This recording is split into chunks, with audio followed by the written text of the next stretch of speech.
आलू के पराठे, पनीर के पराठे, मटर के पराठे तो बहुत खा लिए। चलो आज चलते हैं पत्ता गोभी का पराठा बनाने बिना आलू के। पूरी सर्दी खाते हैं आलू के पराठे तो, लेकिन पत्ता गोभी सर्दियों में इतनी अच्छी आती है। आप देख सकते हैं, देखो अंदर तक फीलिंग पहुंच चुकी है इसमें। इस तरह से आप बिना फटे पत्ता गोभी के पराठे बना के रेडी कर सकते हो अपने परिवार के लिए। हेलो जी, वेलकम टू गणपति रसोई। गणपति रसोई में आज बने पत्ता गोभी के हेल्दी और टेस्टी पराठे। इसी तरह से आप भी अपने परिवार को बना के खिलाइए।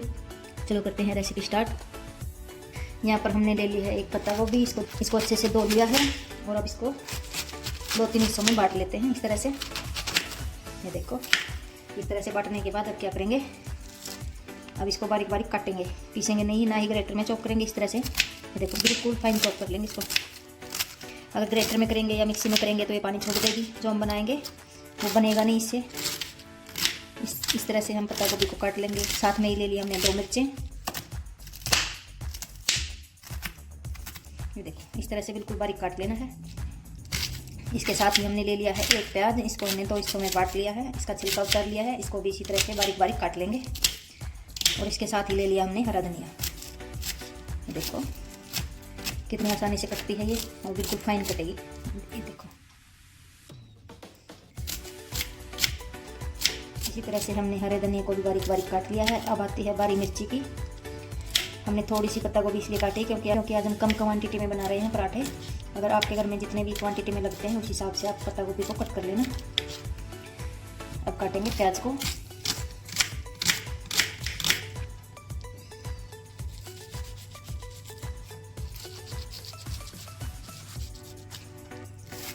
देखो, इस तरह से बारीक बारीक काट लेंगे।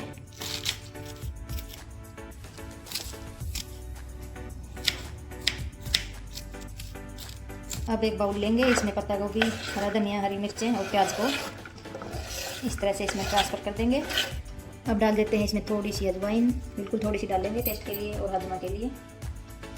लाल मिर्च थोड़ी सी,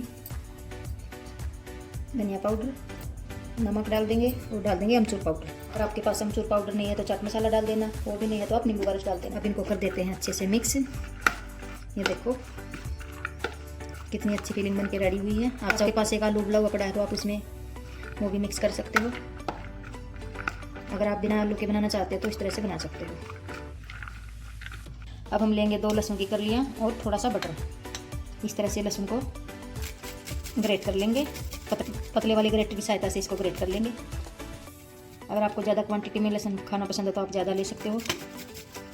इस तरह से हम गार्लिक बटर बना के रेडी कर लेंगे।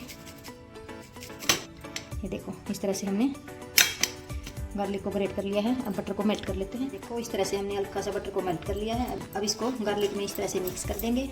इसको थोड़ी देर ऐसे ही छोड़ देंगे गर्म तवे पे। अब हम क्या करेंगे, आटे का एक पेड़ा लेंगे और इसको इस तरह से बेल लेंगे। पूरी जितना साइज़ का इसको बेल लेंगे और अब इसको हाथों में उठाते हुए इसमें फिलिंग भर देंगे जो हमने अभी अभी बना के रखी है। मुट्ठी की सहायता से फिलिंग लेंगे और इसको ये देखो उंगली की सहायता से ऐसे दबा देंगे। ये देखो, दबाते ही कोने पकड़ते जाएंगे इस तरह से और अंगूठे की सहायता से दबाते जाएंगे नीचे की ओर और इसको फोल्ड कर देंगे। ये देखो, इस तरह से।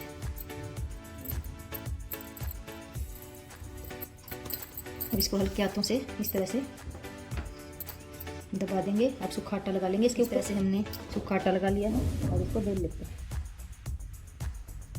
इस तरह से कोने कोने तक फिलिंग पहुंचेगी। अब इसको बेलन की सहायता से बेल लेंगे। ये देखो, इस तरह से बिल्कुल भी नहीं फटेगा, ये आसानी से मिल जाएगा। एक बार फिर से सूखा आटा लगा लेते हैं। ये देखो, इस तरह से बिना फटे पराठा हम रेडी कर लेंगे। अब हाथों की सहायता से कोने पतले कर देंगे। अब पराठा बन चुका है, इसको तवे पे डाल दें। अब तवा हमने गर्म होने के लिए रख दिया था। अब पराठा उठाएंगे और तवे के ऊपर इस तरह से डाल देंगे। देखो, अब पराठे को पलट लेते हैं। ये देखो कितना अच्छा कलर आ चुका है अभी से।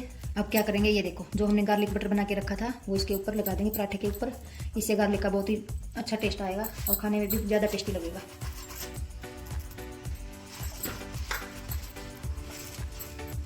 अब इसको पलट लेते हैं। दूसरी साइड से भी इसी तरह से बटर लगा देते हैं।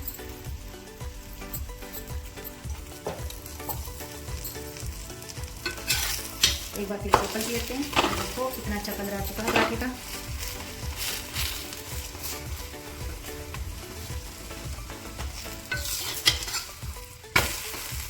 फिर से पलट के पकाएंगे इसको। पराठा हमारा बन चुका है, अब इसको निकाल देते हैं। ये देखो, अब इसको हम निकाल लेते हैं प्लेट में। अब दूसरा पराठा बना लेते हैं। ये आटा ले लेंगे जितना हमने पहले वाले पराठे में लिया था, उसको इस तरह से राउंड करते हुए इसको 2 हिस्सों में बांट लेंगे। ये देखो, इस तरह से छोटे छोटे इसके पेड़े बना लेंगे इस तरह से, सूखा आटा लगाते हुए। ये देखो, इस तरह से इसके पेड़े बना लेंगे और जिस तरह से रोटियां बेलते हैं उस तरह से 2 रोटियां बेल के रेडी कर लेंगे। इस तरह से इसकी बिल्कुल पतली पतली रोटी बेल लेंगे, दोनों की दोनों।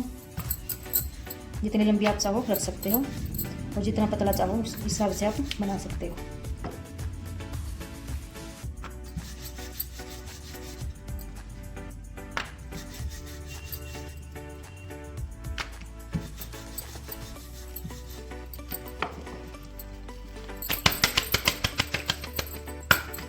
इस तरह से ये देखो,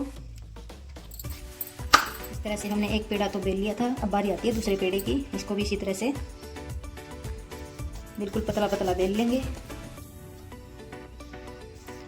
इस तरह से सूखा आटा लगाते हुए।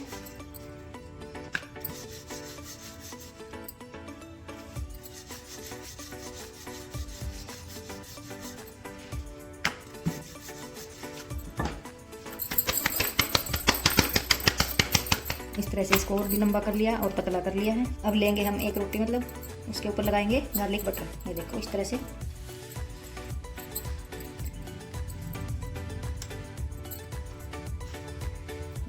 गार्लिक बटर लगा लेंगे। अब ऊपर से डाल देंगे इसमें फिलिंग। आप जितनी चाहो उतनी भर सकते हो इसमें, क्योंकि इसका फटने का तो डर बिल्कुल भी नहीं होगा। अब इसको कोने कोने तक इस तरह से फैला देंगे। ये वाले जो पराठे होते हैं ना, किसी मोमोज से कम नहीं है और टेस्टी तो इतने हैं कि बहुत ज़्यादा। अब ऊपर से इस तरह से दूसरी रोटी को इस पर फैला देंगे और इस तरह से कोने लॉक कर देंगे। देखो, इस तरह से हल्के हाथों से ऊपर से भी दबाते जाएंगे। ये देखो, अब इसको उठा लेते हैं। एक बार इस तरह से उठाने के बाद फिर से कोने को लॉक कर देंगे और फिर से सूखा आटा लगाएंगे नीचे। इस तरह से सूखा आटा लगाने के बाद एक बार फिर से इसको बेल लेंगे। हाथों से बेलना हो तो हाथों से बेल लेना, या फिर आप बेलन से भी बेल सकते हो। अब पराठे को उठाते हुए तवे पे डाल देंगे। ये देखो, इस तरह से एक साइड से पराठा सीखने के बाद अब इसको पलट लेते हैं। ये देखो, ऊपर से लगा देंगे गार्लिक बटर। अच्छे से जम चुका है, अपने आप मेल्ट हो जाएगा यहाँ पर आने से। ये देखो, इस तरह से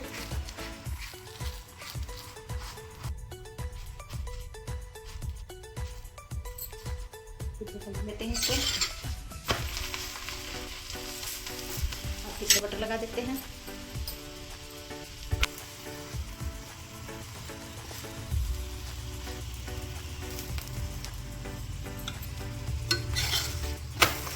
इसी तरह से पराठे को पलटते हुए पकाते जाएंगे। ये देखो, अच्छे से पराठा कितना फूल चुका है।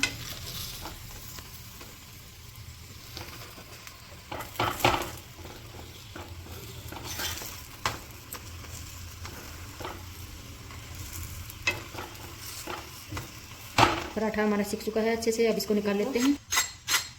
कितना क्रिस्पी पराठा बन चुका है। अब इसको निकाल लेते हैं।